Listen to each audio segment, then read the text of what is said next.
Hey folks, this is Doc Phoenix playing all the Marios, and this is a weird one we've got this time. So, as I mentioned at the end of last session, we are moving to the Satellaview.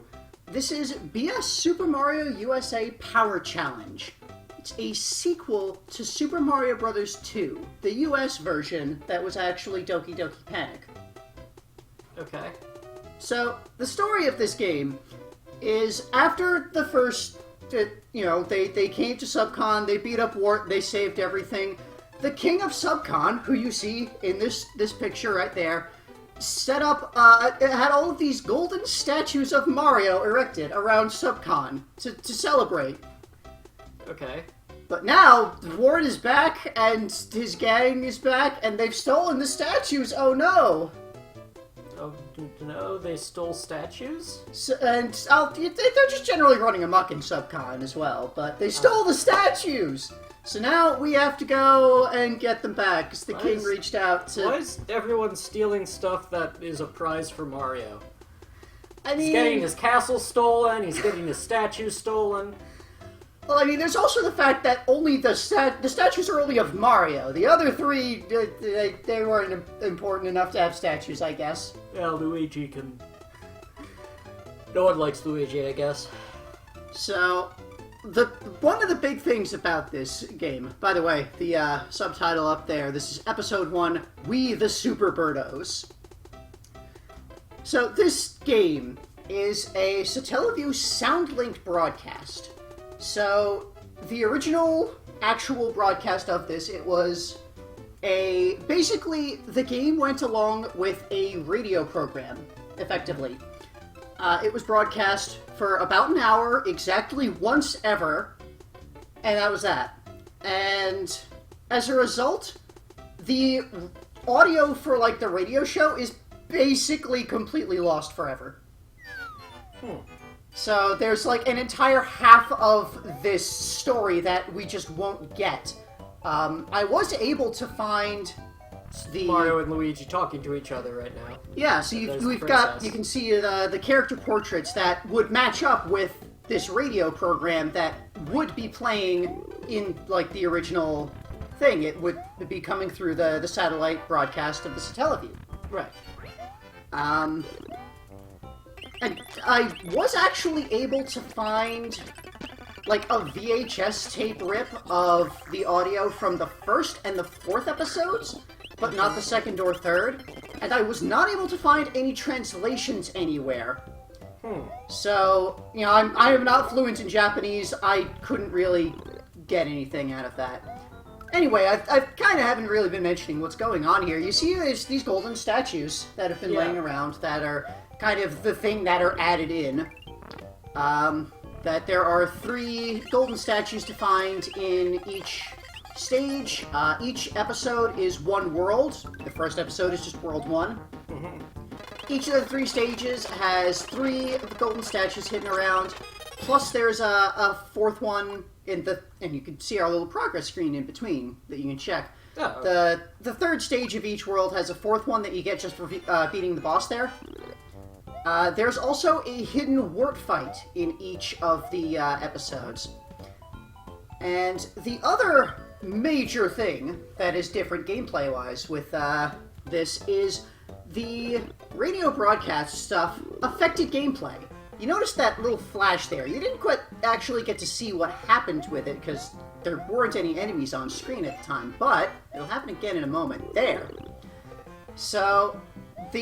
Our friends there who were just talking, they just wiped out all enemies on screen. They're going to do it once more. It does not work on Phanto. No, of course not. Phanto is a force of nature. But, that's just a thing that is in this that... is linked to the time. Yeah, it's linked to the actual story going on in the radio broadcast. Also, this statue's sneaky. You have to come back to where the key was after you use the key to open the door. I'm fast-forwarding through all the bits that are just the normal Mario Bros. 2 gameplay, because we've seen that before.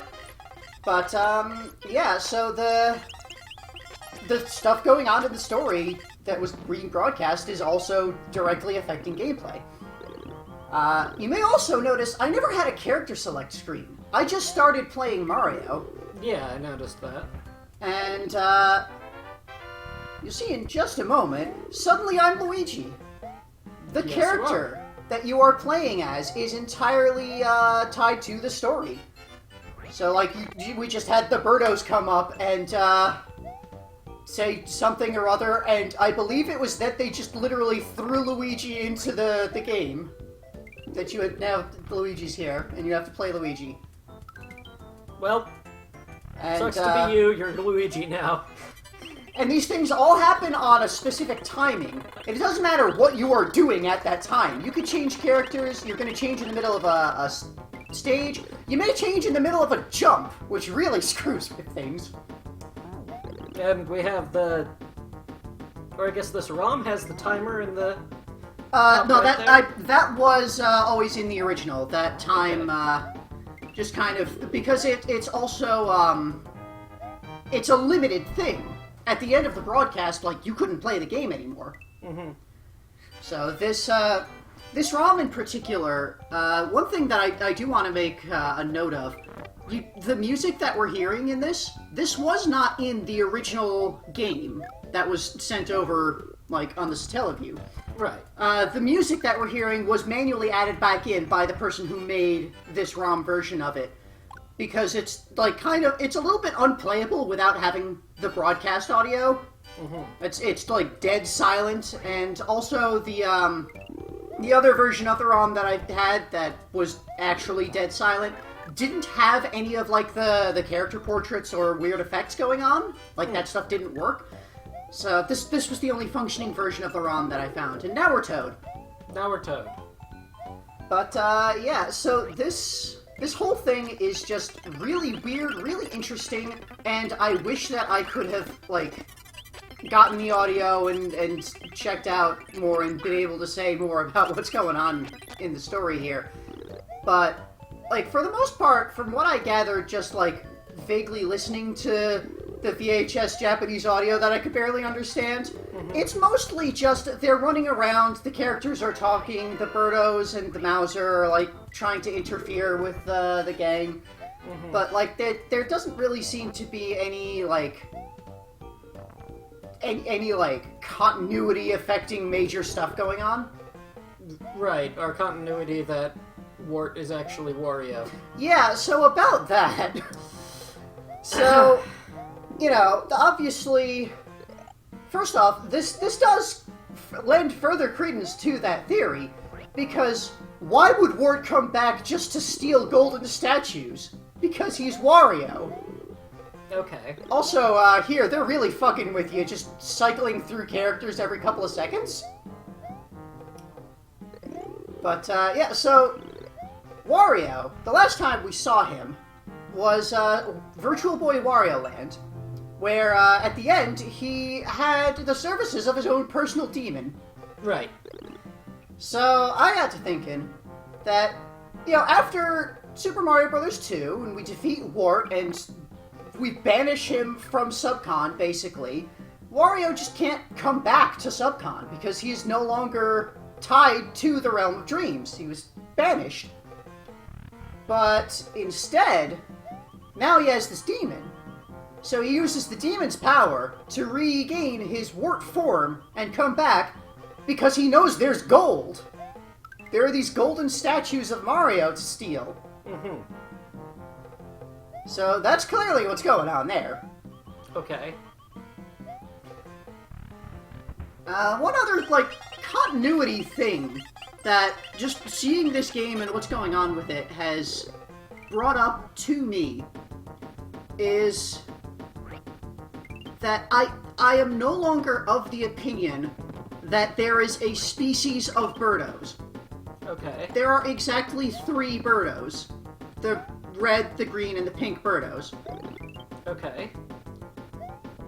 I say this, also, they're changing enemies into hearts, and the bombs count as enemies, which kind of throws off this fight a little bit if you're throwing a bomb at him and it turns into a heart. But, so Birdos. Yeah. So, you may or may not be aware, in Japanese, Birdo's name is Catherine. Okay. It's just that's just what the character is called, Catherine. It is an actual name. They are not Birdos. So, in the credits for these games, you can see they're credited as Catherine Pink, also Bunk. Yeah. Catherine Pink, Catherine Green, and Catherine Red. So these are 3 unique individuals. And they are the only Birdos that we ever see. Really. So here we've got everything completed, but I still have to fight Wart. I still have to find Wart. Where's Wart? Right. You find Wart by entering any pot while in subspace. You know, like normally that would get you A warp stage zone. skips, warp Right. zones, but this sends you to Wart. It's otherwise the normal Wart fight. And who's that? That is the Subcon Commander. We couldn't really see what just happened there, what they just did, because it didn't really happen during the Wart fight. So here's another play session that I cut away to just to show they slow down time for you.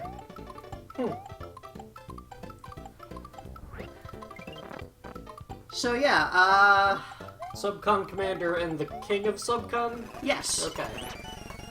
The commander is the one in dark glasses, and the king is the one with a crown, naturally.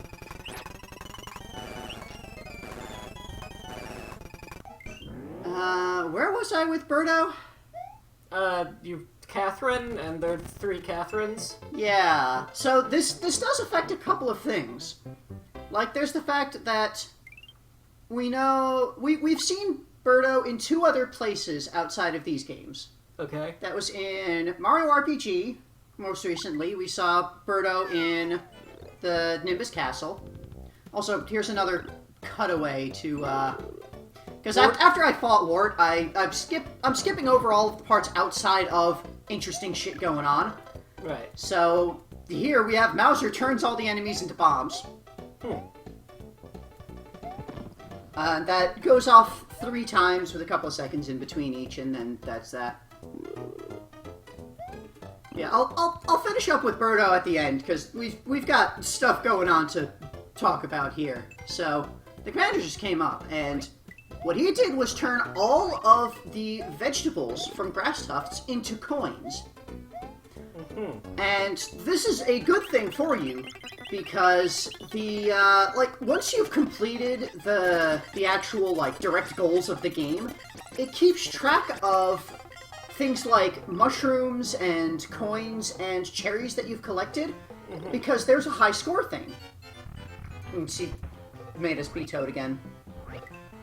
So yeah, there's a high score thing. At the end of the game, you're gonna get, a high score screen that you can, photograph and send in to the Nintendo St. Giga for, some kind of contest thing? I don't remember. I didn't see exactly what the deal is with that, but, you know, you've got the remainder of the hour after you complete your objectives, or even while completing the objectives, to get your score as high as possible. Here they just give you a star. They just give you a star. And you have a star wherever you happen to be. Oh, so this is the Birdos talking to each other. Yeah, that's the 3 Birdos. The Birdo trio conversing. And sometimes it takes a moment for the thing after the conversation. Here, they're firing eggs from the sky. Just a barrage of eggs coming at you. The Birdos are just attacking you directly from whatever backstage area they're talking in. And here we have the princess wipes the screen for you a couple of times again. Another quick note, for those radio broadcasts, there's dialogue going on pretty much the entire way through the game. The character portraits really only show up when there's something directly relevant to the gameplay that's going to be tied to it. This is an interesting one. They give you permanent charge-up jump. You know, in this game, if you duck, if you're crouching for a second or two, Right, you yeah. get the charge-up, and then your next jump is going to be high. For here, you get that permanently for a couple of seconds. So, And they swap in Peach so that you just even... Every character has different jump mechanics, so they just really continually screw with your ability to control and move. Also, giant bomb that explodes into smaller bombs.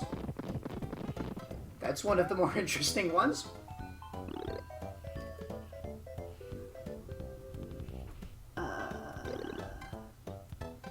This one, yeah, it just turns the enemies into bombs again.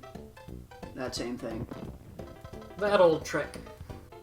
Yeah, so there's dialogue going on like the entire way through, but it's only really when it directly affects gameplay that the portraits come up. Or sometimes just like the first time that a character speaks. Now, this I have no idea what it is. Like, the screen flashed, but nothing happened. I tried being in various locations when that came up, and I could not tell what the heck actually happened, if anything there. Maybe, like, they tried to do something, but it didn't work, and if we had the audio, we'd know that. Here, you randomly have a ground pound. Just, whenever you land on the ground, it just causes an earthquake. And that just, like, starts happening, and then after a couple of seconds... Toad and Mario start talking about it, and I think the commander's gonna come in as well. The king, yeah. You just start having this random ground pound, and then they tell you about it. And then, it just wears off here. And I'm pretty sure that's all they're talking about there, but, I believe also the, grass turned back into coins at that point as well. And now it's Luigi again.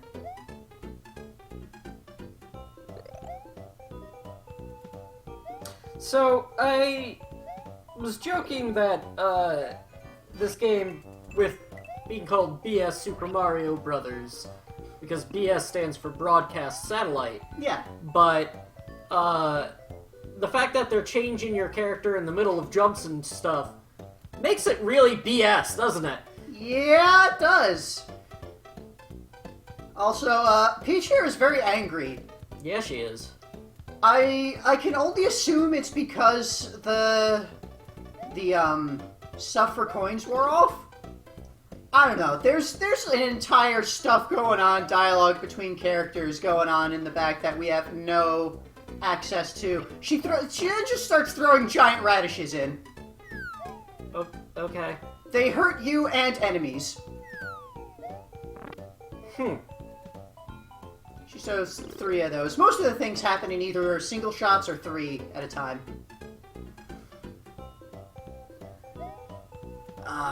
This is a very interesting one. As the Birdos discuss for a moment, and then, once it ticks to 41, they actually do an attack directly. Like, they fly by.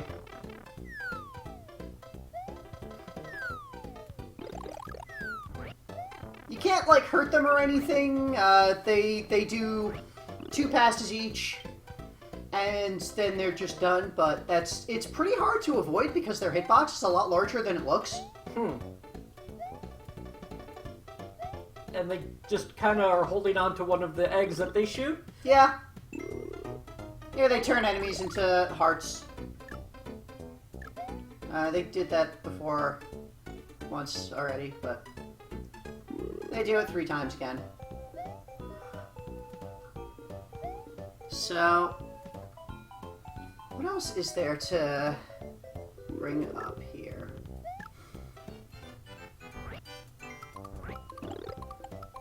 So, this, I think it's that, like, if it comes up when you're picking up a grass, or, like, the next grass tuft that you pick up is a clock. Because that's the only thing that I could tell that happened there, is time freezing. This, I don't know exactly what was going on there. I think they were repeatedly removing, like, your super jump charge. If you had that. Yeah, there's a couple of the things throughout that, like, I just could not tell what the heck happened.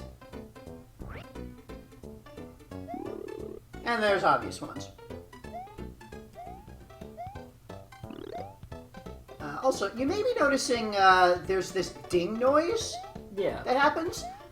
For like, the first 2 episodes, I thought that ding meant that some interesting gameplay effect happened. Because most of the interesting gameplay effects line up with those. Right. Here's a giant heart. So it kills is. enemies. Okay. Also, when you grab it, you get full health and a star. But yeah, that ding, that's just the minute ticking up. Ah. Every minute that ding goes off, regardless of whether or not something happens. It's just that a lot of the gameplay effects, coincidentally, by design, coincide with those minute boundaries. Anyway, here they're presumably discussing the fact that they're done for the day. Because at minute 50, you're done for the day. You get the bonus game for all of the coins that you've picked up you have available to use in this slot machine. Right, as normal. Except you don't get lives from this. You get coins. So it's a skill slot thing to try and get more coins to try and get your score up. You get 3 minutes worth of this. Or if you run out of coins early, then it kicks you to the next screen at that point. Which is this, where it shows you how many times you cleared each course. We've got course 1, 2, and 3, and the fight with Wart. So I could have cleared the courses more times to get more score things, but I was just showing off what weird stuff was going on. So yeah, this was episode 1. And we get, like, a credits roll. Like this nice, relaxing music. This is, like, totally new music, isn't it? Yeah, it is! Or, this music, I'm not sure if it's totally new. This may have been from... Because, like, all of the actual, like, gameplay that we're seeing... This is the version of Super Mario Bros. 2 that they had on Super Mario All-Stars. Because they had already ported it to SNES before. Right. For Super Mario All-Stars. So they used all of that. So I'm not actually entirely certain if this music is new, or I'm pretty sure it had to have been from Mario All-Stars. Because again, the music wasn't in the actual game. This music was added manually by whoever ripped the ROM. Because the music we would have been hearing would have been on the broadcast, all of which is completely lost, pretty much. Unavailable to us. But, yeah, this, I'm pretty sure this is the music that plays at the end of Mario Bros. 2, like, in the scene of Mario in bed. Right. So, we get the credits roll of people who worked on the game, and then we get the credits roll of all the voice actors. Like actual photos of it. Radio broadcast, right? Yeah. Just, again, like, they had, everyone was voiced. It was a radio show. I think I've kind of run out of stuff to say. You can always go back to the Birdos. What was I saying about the... Right, so, we've seen Birdo 2 places outside of Mario Bros. 2. Yeah. We've seen Birdo in Nimbus Castle, and we've seen Birdo in Wario's Woods. Right. So I got to thinking that, you know, Birdo is obviously a native of Subcon, comes from Subcon. We've already seen natives of Subcon, Shy Guys, emerge into the real world via ghosts or a Lakitu's interdimensional portal or what have you. They have ways into the real world. Here's a little teaser screen of the next episode with Triclyde and all of them. But Birdo. So obviously, at some point after Super Mario Bros. 2, Birdo found a way out of the Subcon. Out of Subcon. And Wario's Woods happens after that. Shortly after, or a little bit after that. one can only assume, then, because Birdo is ostensibly helping out Toad in that game, but Right. Birdo doesn't actually do anything for you. Birdo is just the character who's there until Wario shows up. Mm-hmm. So I'm thinking, what if Birdo was just there to spy on you for Wario? Because, I mean, Birdo works for Wart. Wart's Wario. Yes, according to our fiction. Which is 100% real, definite canon. Okay. So, you know, it makes sense. Again, Birdo doesn't really do anything to help you in Wario's Woods. Birdo's just kind of there. Mm-hmm. So, clearly Birdo was spying on you, keeping an eye on you for Wario. It didn't really work out. It didn't really help. Mm-hmm. But, I mean, he had a minion there. He tried to use the minion there. And then Nimbus Castle, probably Birdo was just like wandering around. Got trapped in an egg? I think that I rationalized as being Birdo, being a native of Subcon, had never experienced exhaustion before. Okay. But then being in the real world and wandering around and exploring, at some point eventually got tired and panicked. And so, while this happened while in possibly Bean Valley, and then Birdo hides in an egg in a panic and falls asleep. And then that Bezo finds Birdo and grabs the egg and brings it up because the Bezo's weird. It watered the egg. Yeah. What's this that we're looking at? Is this the... This is like that score screen. We've got like password stuff, your score, the password that's like a hash to ensure that the score is valid, telephone information, postcard information of like how to send this in to a place. Mm-hmm. But so yeah, that's the end of episode 1. So stay tuned for tomorrow for episode 2. All right. Bye. Bye.